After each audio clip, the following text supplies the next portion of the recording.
Olá, precisamos falar sobre currículos.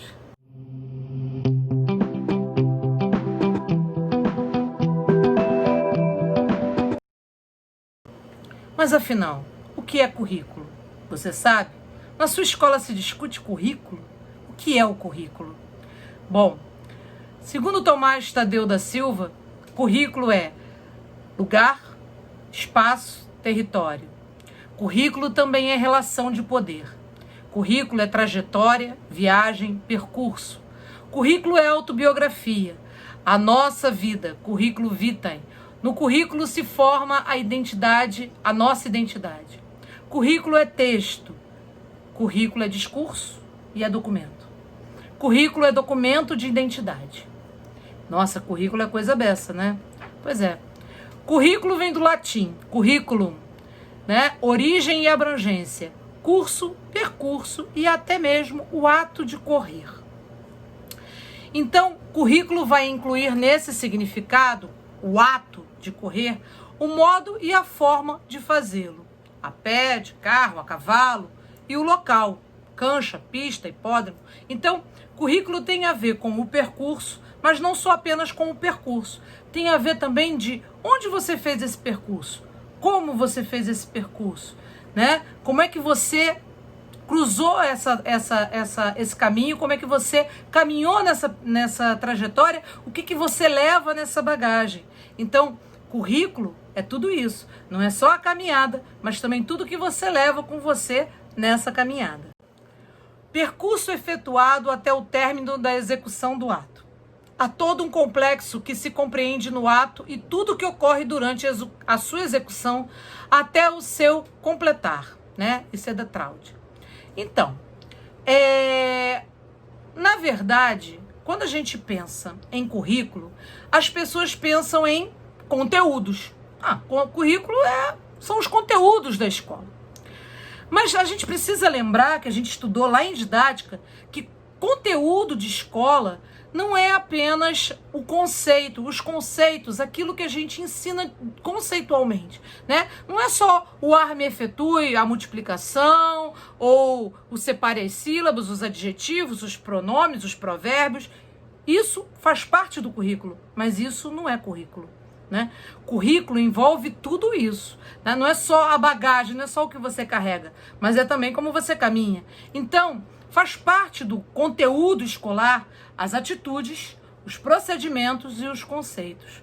Os conceitos eu já disse o que são, né? São as informações. Então, quando a gente tem lá a lista de conteúdos, né? A lista de conceitos, são, na verdade, listas dos conceitos, né? Então, quem descobriu o Brasil? O Brasil foi descoberto?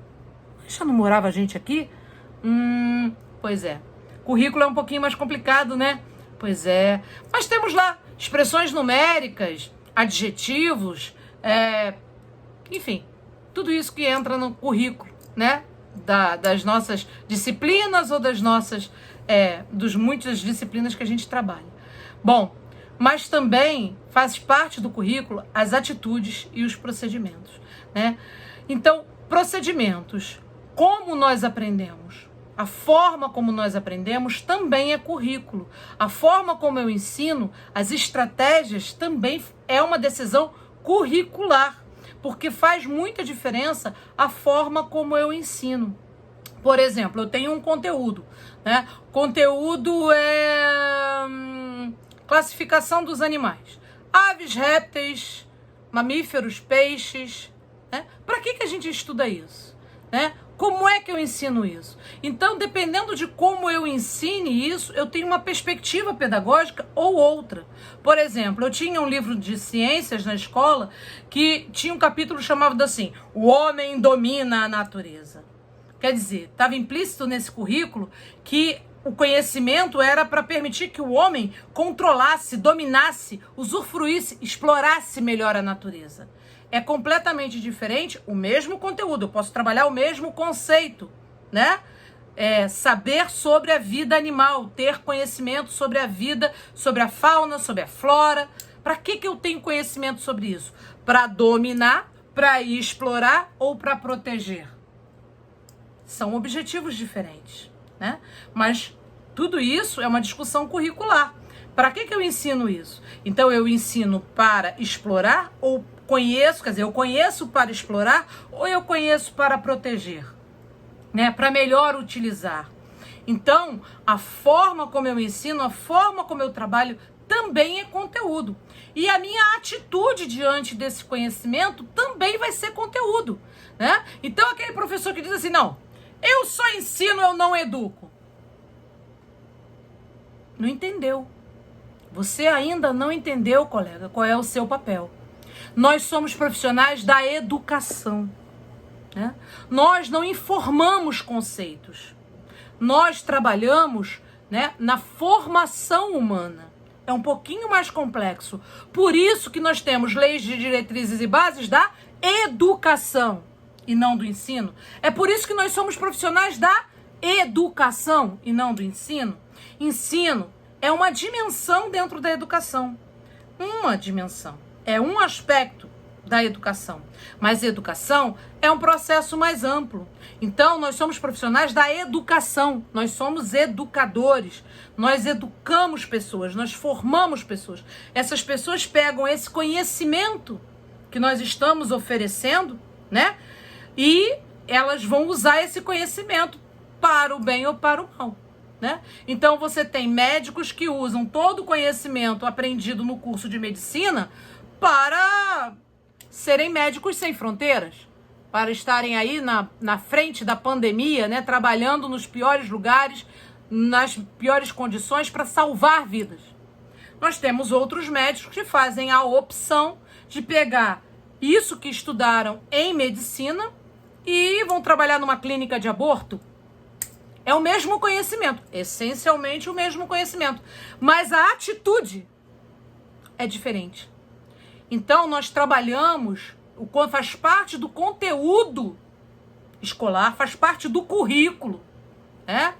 Os procedimentos, a forma como a gente ensina e faz parte das atitudes. Para que eu ensino isso? Eu estou formando que tipo de pessoa? É importante essa reflexão. O currículo escolar e a sua origem, né? A origem do currículo escolar. Quando se iniciam as prescrições sobre o ensino? Como ferramenta pedagógica da sociedade industrial. Na verdade, antes, né, os preceptores, os padres, né, os teóricos, eles tinham muita liberdade, né? As pessoas respeitavam o conhecimento que eles possuíam e contratavam essas pessoas para ensinarem os seus jovens, as suas crianças, né? Então, não existia um currículo escolar porque não existia escola de massa. Então, o currículo escolar, ele passa a ser uma exigência, na verdade, da escola de massa. Peraí, se a gente tem que ensinar alguma coisa para todo mundo, o que vai ser essa alguma coisa? Como é que a gente vai fazer para ensinar isso para todo mundo? Será que todo mundo tem que saber isso? O que todo mundo tem que saber, né? E aí, quem é que cabe nesse todo mundo? Então, desde o início da escola, essa é uma discussão. Currículo é sempre uma seleção. Eu vou ensinar alguma coisa para alguém. Quem faz essa seleção? Aí voltamos lá no início, né? Essa é uma luta, né? Essa é uma questão política. Esta é uma luta. Então, quem faz opção, está fazendo opção para formar um determinado tipo de gente e para dar informação para um determinado tipo de gente, né? Então, essa é uma seleção feita por alguém. E esse alguém tem, com certeza, interesses políticos quando faz essa seleção. Ela não é uma seleção neutra, ela não é uma seleção feita ao acaso. E tampouco, gente, a gente ensina tudo a todos. A máxima de Comênios, né? Vamos lá no Didática Magna. A máxima de Comênios, ensinar tudo a todos. A gente não ensina tudo a todos. A gente ensina algumas coisas para algumas pessoas, né? Algumas coisas mais, outras coisas menos, algumas coisas que nos ensinaram que até hoje a gente não sabe para que serve, mas alguém fez essa seleção. Alguém disse, isso é importante. Por quê? Por que é importante? Quem escolhe o que é importante? Uma outra ilusão que a gente tem é de que o currículo é o conhecimento da humanidade.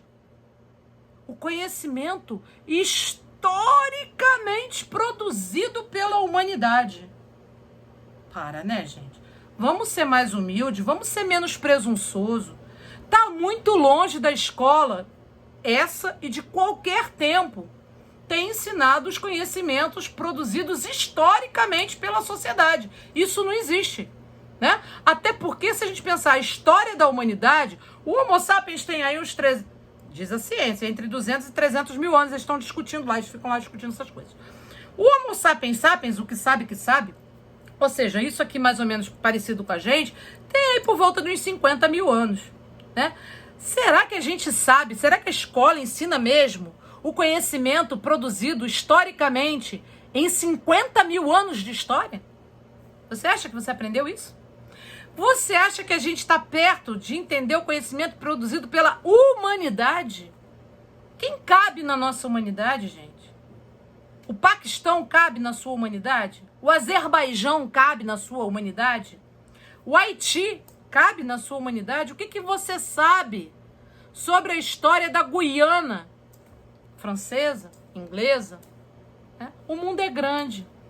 Então a gente sabe muito pouco sobre a história da humanidade, né? Então, vamos ser mais humildes? O nosso currículo é uma seleçãozinha, né? É parte de alguma coisa, alguns conhecimentos que a humanidade produziu, sim, outros que, na verdade, ela continua produzindo, né? E a gente vai lá e ensina isso. Então, a gente primeiro tem que ter essa humildade, saber que a gente não está ensinando nem perto, nem uma fração do conhecimento produzido pela humanidade ao longo de 50 mil anos de história. A gente não chegou nem perto disso. Então, a gente sabe que é uma seleção. E aí a gente precisa, né, colocar essa pulguinha atrás da nossa orelha e pensar, que seleção é essa? Quem faz essa seleção? Quem foi que decidiu que você tem que saber o que é um poliedro, um decaedro? Quem foi que decidiu isso? Por que eles decidiram que isso é importante para você? Por que eles decidiram que em algum momento da sua vida é essencial que você saiba o coletivo de borboleta? Não vou dizer, procura aí que tem, né? Ou é essencial. Eu lembro que uma vez eu estava vendo o programa, a jornalista estava fazendo uma reportagem, né? E aí estava passando um monte de bode, cabra, né? E ela ficou procurando o coletivo, né? Gente, tá passando aqui, olha, tá passando um bando, não. Tá passando uma manada, não. A gente tá passando bode a beça aqui. Então, para que a gente aprende coletivos? Para que a gente... E quais os que a gente grava e quais os que a gente esquece, né? Então, assim, é muito interessante a gente pensar nessa seleção. E veja, eu não estou dizendo que os conhecimentos, né, que a escola ensina não são necessários. Mas eu estou questionando e pedindo que a gente reflita sobre. A gente sabe, realmente, a gente sabe por que eles são necessários? Como eles são necessários? Quem foi que escolheu esses e não outros? Porque todo conhecimento, se ele foi produzido, ele é necessário. Ele foi necessário para alguém em algum momento. Então, como é que a gente pode continuar pensando sobre o currículo, né? Então, primeiro a gente precisa entender ele dentro desse ponto de vista histórico. Ele é uma seleção feita historicamente com objetivos políticos para determinadas pessoas, tá certo? Então, o nosso currículo ele nasce num contexto social e econômico. Que contextos são esses? Forma e organização social baseada na propriedade privada e nos meios de produção. Industrialização, urbanização e imigração abalam o tipo de vida e homogeneidade da comunidade rural. Logo, a vida muda. A partir do momento que a vida muda, quer dizer que a vida deixa de ser rural e se torna urbana. A partir do momento que você tem os processos de industrialização, novos conhecimentos começam a ser demandados por essa sociedade. Lembra lá do conceito que eu falei, que não são só conceitos, mas procedimentos e atitudes? Pois é, o currículo também não estava preocupado só com o que ia ensinar, mas principalmente com as atitudes e procedimentos, porque afinal de contas eu precisava formar um operário educado para ser operário. Eu precisava de um trabalhador padrão. Qual o melhor lugar para se formar um trabalhador padrão?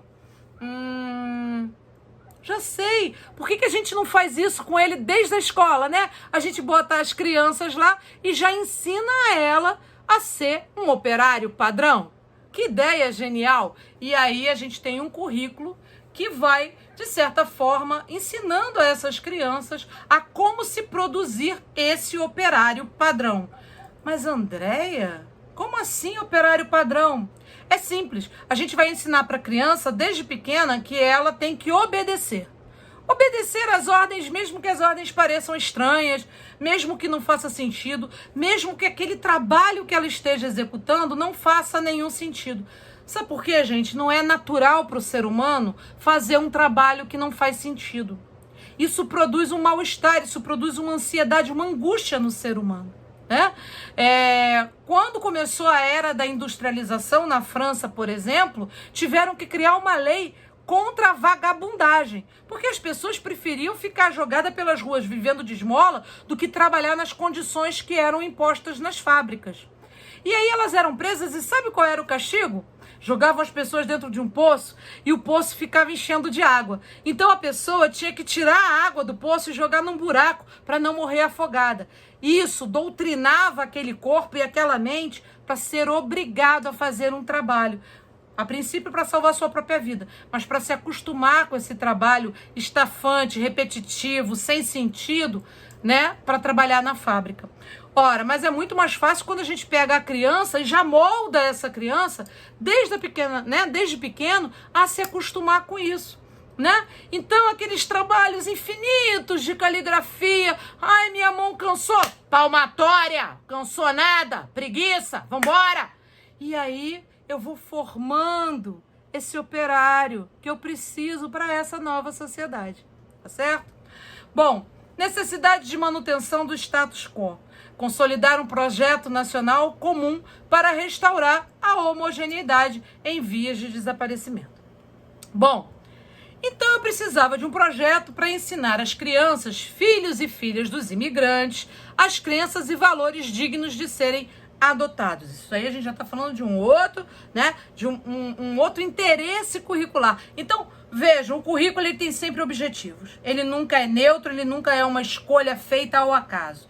Ele sempre tem, alguém está olhando para essa sociedade, o que eu quero construir nessa sociedade, então eu vou lá e produzo um novo currículo, tá certo? Então, toda discussão curricular, ela sempre vai nascer, e fiquem muito atentas a isso, sempre que eu desejo mudar alguma coisa na sociedade, eu tenho uma nova discussão sobre educação, uma nova discussão sobre escola, porque eu quero mudar alguma coisa na sociedade. E nós que somos professores precisamos estar atentos, que mudanças são essas e o que está sendo proposto, tá certo? Então, quando tinha necessidade de ensinar aos filhos dos imigrantes valores e crenças dignos de serem adotados, né? Vamos então trabalhar isso curricularmente. Então percebam que o currículo nunca foi só transmitir informação. O currículo ele nunca foi apenas dar informação, passar conceito. O currículo sempre esteve atrelado a um ajuste de comportamento. Então, é ensinar a fazer de uma determinada maneira e com uma determinada atitude para uma determinada finalidade, certo? Então, o currículo jamais é neutro, ele nunca é uma escolha aleatória, ele sempre tem um objetivo político, tá certo? Nós precisamos estar inseridas nessa discussão e saber que objetivos são esses, né? E se nós estamos contra ou a favor desses objetivos. Escola. Proporcionar e facilitar a adaptação das novas gerações às transformações econômicas, sociais e culturais que ocorriam. Então é isso, o currículo sempre esteve a serviço, né, dessas transformações sociais, tá certo? Então era urgente a expansão da escola, a massificação da escolaridade, a normalização, a uniformização de comportamentos e atitudes. Então, veja, os comportamentos e atitudes sempre foram uma questão curricular, né? Eles sempre estiveram no centro do debate sobre educação. Caberia à escola, então, via currículo, inculcar, forjar novos valores, condutas, hábitos, capacidades adequados às novas necessidades da economia. Nossa, Andréia, então não é novo esse atrelamento da escola? A escola está subordinada aos desígnios do mercado? Não é novo, né?